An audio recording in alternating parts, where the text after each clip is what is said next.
This is my first attempt at a video like this. It may be disorganized at times. In fact, I'm certain that it is. It may not encapsulate my entire perspective, and it is certainly not high-end media. It was filmed using an old digital camera and edited using janky, free editing software. But it is mine, and that means something to me. I hope you will find that it means something to you as well. I meant to have this video completed for Valentine's Day this year, but it seems that time got the better of me. I'll be a bit late. Here is my limited perspective on the thing we call love. Happy Valentine's Day. I love you guys. Enjoy. Love. Love is nearly universal. It exists in every culture, on every continent, in every city.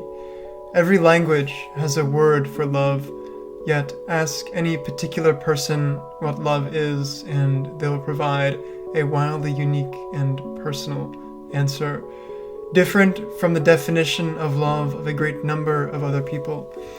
Regarding such a universal experience as love, why should it be that it is one of the most difficult to define? We humans may grasp unfathomably complex concepts, such as evolutionary biology and classical mechanics. We are capable of amazingly intricate feats.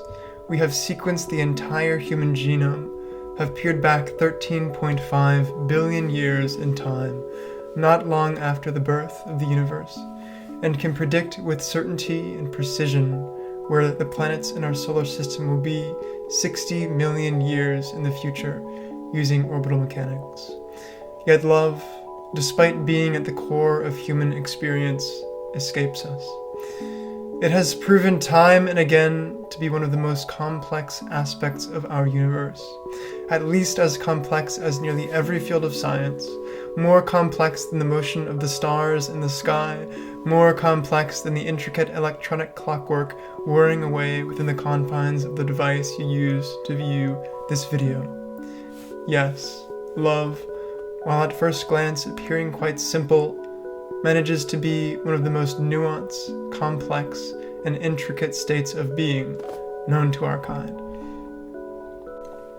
But why should love be so complex?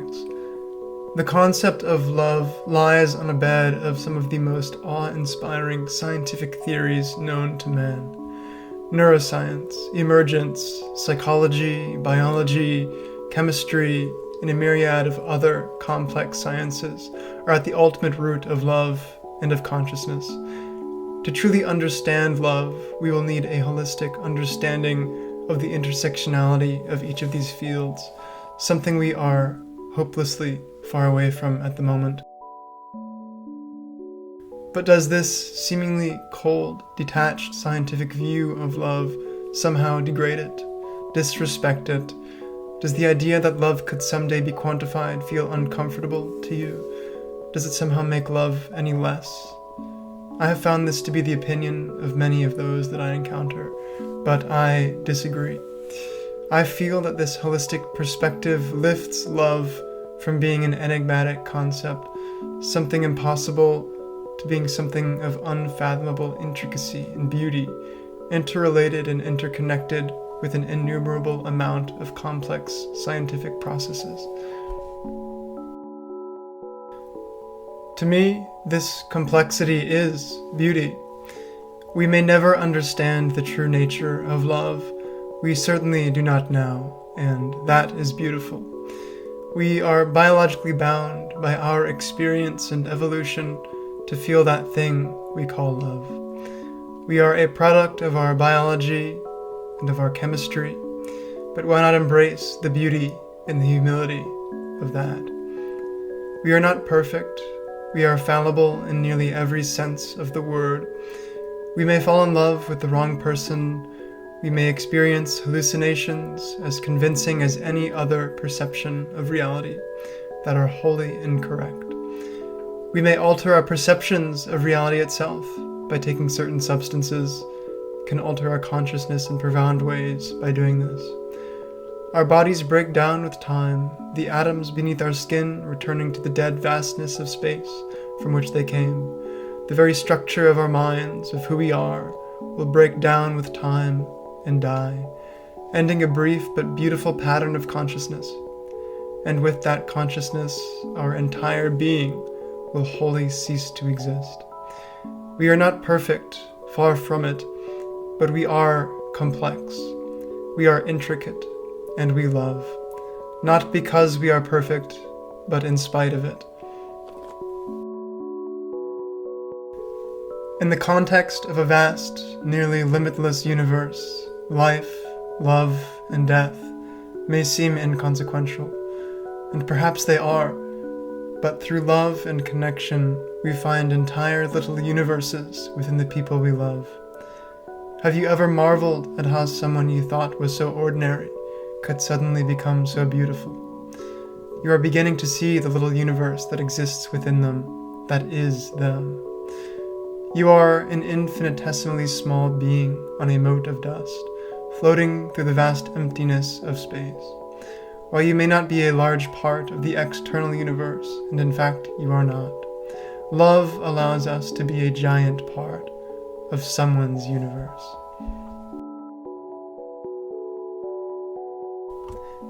I think that Carl Sagan words it best. He said that for small creatures such as we, the vastness is bearable only through love. We live, we love, we die. Love is beautiful, if only for a moment in time, through incomprehensibly complex interactions of physics and chemistry.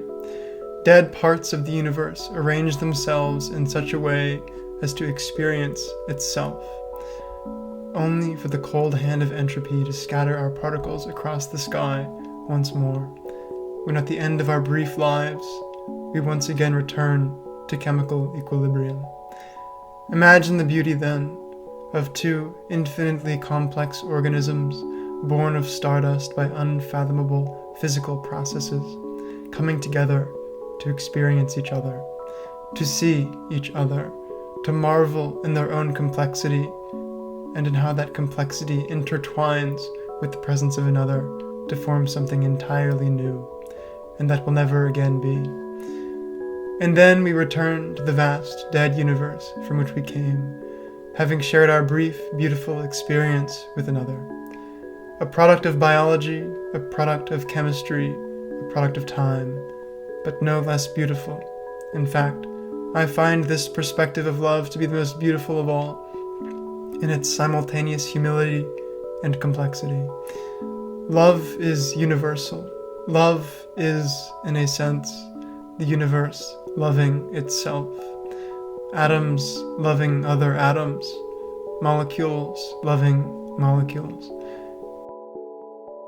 We may never understand love, but we do know that it is an order of magnitude more complex than any of our pre-existing notions of what we thought it was. Embrace that. Fall into the arms of unknowable complexity, and by all means, fall in love. Even through a purely interpersonal context, love is complex, contradictory, and vast. Love can mean many things. Sometimes love can mean letting go, and sometimes love can mean holding on. Maybe you've had to let go recently. Maybe your world seems small. That's okay. When relationships end, we are left with little wounds of emotion, cuts that we feel deep inside. That is okay too. These cuts serve a purpose. These emotions serve a purpose. They remind us that we are human, that we feel, that we care for others, and that we love. It is far too easy to forget our humanity, to strive for perfection and accept nothing less, to pull away from difficult emotion as if it is something shameful. Quite often, we seek worth in our careers, in our achievements, in our collection of trinkets and gadgets. We think that somehow these things will make us worthy of love, worthy of being held by another, worthy of letting go. But these wounds remind us that we are human. They remind us that our worth is a product of who we are, not what we are. Many people would rather that not be the case. And what does that say about them? It is okay to feel. It is okay to cry. It is okay to mourn. It is okay to rely upon others. It is okay to fall in love with yourself. Let go. Let go into the warm arms of an ambivalent universe that will remember not any of your great achievements, nor your expensive and flashy possessions, and fall into a place of perspective. Love is inherently risky. We risk rejection, pain, sadness. It is quite possibly one of the most risky actions we partake in. We have everything to lose, but we do it anyway. Most of us feel a compelling drive to interact with others, to see others, and to be seen. This is a product of our humanity, a reflection of our deepest desires and needs. We may not go about it in a conventional way. In fact, many of us do not. We dress up, we go out to clubs, we party, we walk the streets. We are compelled to be where others are. It is surprising what we will do just for the chance of a deeply meaningful social interaction, the stories that we tell ourselves. We are social organisms. This is inherent in our psychology, but we hide from this fact, construct lavish images of ourselves, and portray them to others so that we might feel accepted, feel enough. But it is never enough, because we are never truly seen this way. To fall in love is to see and to be seen in a way in which no one has seen you before. To fall in love is human. Love reminds us of our humanity, of our fallibility, of our fragility, but gives us a reason to embrace that. If our lives should be but brief flashes of light in an endless night sky, we may as well go off together. We may as well share that flash with someone else, and in the end, that flash will have been twice as bright.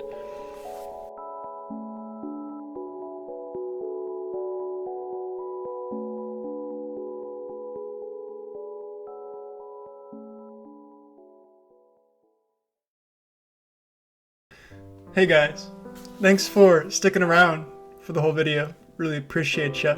Took me a little while to make. I've put a lot of work into this.